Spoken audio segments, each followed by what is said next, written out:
Hamas mendesak Israel untuk segera menarik pasukannya dari perbatasan Gaza, Mesir. Seruan ini disampaikan oleh juru bicara Hamas Hazem Qassem kepada sumber utama pada 13 Maret 2025.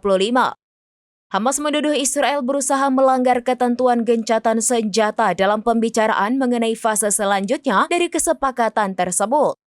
Secara khusus, Hamas meminta agar pasukan IDF mundur dari sebidang tanah di sepanjang perbatasan Gaza, Mesir yang dikenal sebagai Koridor Philadelphia.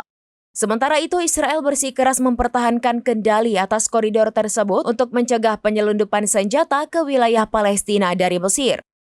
Qassem kepada AFP mengatakan, laporan menunjukkan proposal baru diajukan dengan tujuan menghindari kesepakatan Gaza.